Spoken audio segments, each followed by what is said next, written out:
আজকের ভিডিওতে আমরা আলোচনা করব রাজ্যের জেলা স্বাস্থ্য দপ্তরের অধীন কয়েকটি পদে কোনো রকম লিখিত পরীক্ষা ছাড়াই ছেলেমেয়ে নিয়োগের বিজ্ঞপ্তি প্রকাশিত হয়েছে। রাজ্যের কোন কোন জেলায় নিয়োগ করানো হচ্ছে এবং কোন পদে নিয়োগ করানো হচ্ছে, যোগ্যতা কি থাকতে হবে, বিস্তারিত বিষয়গুলো আলোচনা করব। এজন্য অবশ্যই ভিডিওটি শেষ পর্যন্ত দেখবেন। আমাদের চ্যানেলে নতুন হয়ে থাকলে চ্যানেলটিকে অবশ্যই সাবস্ক্রাইব করে আমাদের সঙ্গে থাকবেন পরবর্তীতে চাকরি সংক্রান্ত লেটেস্ট আপডেটগুলো সবার আগে পাওয়ার জন্য। চলুন এবার আমরা নিয়োগের বিস্তারিত বিষয়গুলো নিয়োগ নোটিশ থেকে দেখে নিব। নোটিশ মেমো নম্বর এখানে রয়েছে এবং নোটিশটি প্রকাশিত হয়েছে জানুয়ারি মাসের 5 তারিখে। এই নোটিশের মাধ্যমে জেলা স্বাস্থ্য দপ্তরের অধীন কয়েকটি পদে চুক্তিভিত্তিকভাবে ছেলেমেয়ে নিয়োগ করানো হবে। জেলা স্বাস্থ্য দপ্তরের অধীন যে কয়েকটি পদে ছেলেমেয়ে নিয়োগ করানো হবে, এই সমস্ত পদের জন্য আবেদন করতে হলে আপনাদের অনলাইনের মাধ্যমে অ্যাপ্লিকেশন জমা করতে হবে। অনলাইন অ্যাপ্লিকেশন জমা নেওয়া শুরু হয়েছে 6 জানুয়ারি থেকে এবং লাস্ট ডেট রয়েছে বা অ্যাপ্লিকেশন জমা করতে পারবেন 16 জানুয়ারি পর্যন্ত।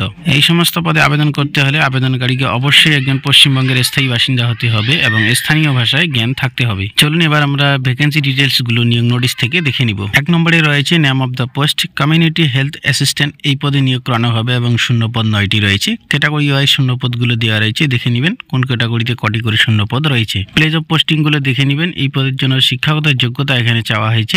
ইন্ডিয়ান নার্সিং কাউন্সিল দ্বারা স্বীকৃত কোনো প্রতিষ্ঠান থেকে ANM কোর্স কমপ্লিট করা থাকলে আপনারা এই পদের জন্য আবেদন করতে পারবেন, অথবা ইন্ডিয়ান নার্সিং কাউন্সিল এবং ওয়েস্ট বেঙ্গল নার্সিং কাউন্সিল দ্বারা স্বীকৃত কোনো প্রতিষ্ঠান থেকে GNM কোর্স কমপ্লিট করা থাকলেও এই পদের জন্য আবেদন করতে পারবেন। আবেদনকারীকে বাংলায় দক্ষতা থাকতে হবে এবং যে ডিস্ট্রিক্টের জন্য নিয়োগ করানো হবে সেই ডিস্ট্রিক্টের স্থায়ী বাসিন্দা হতে হবে।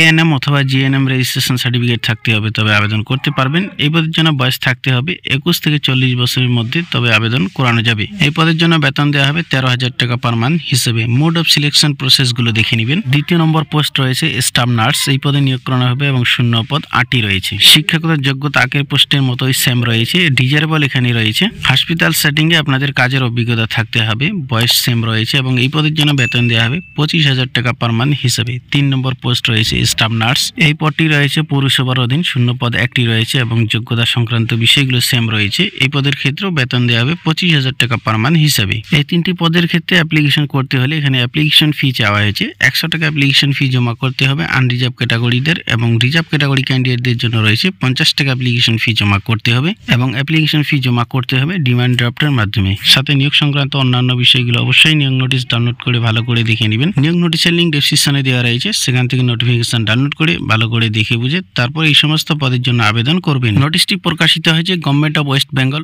Office of the chief medical officer of health, district health and family welfare সমিতি, লালবাগ, কুচবিহার। রাজ্যের কুচবিহার জেলায় জেলা স্বাস্থ্য দপ্তরের অধীন এই 3টি পদে ছেলেমেয়ে নিয়োগ করানো হবে। এই ছিল আজকের আপডেট। ভিডিওটি ভালো লাগলে লাইক করবেন। আমাদের চ্যানেলে নতুন হয়ে থাকলে চ্যানেলটিকে অবশ্যই সাবস্ক্রাইব করে আমাদের সঙ্গে থাকবেন পরবর্তীতে চাকরি সংক্রান্ত লেটেস্ট আপডেটগুলো সবার আগে পাওয়ার জন্য।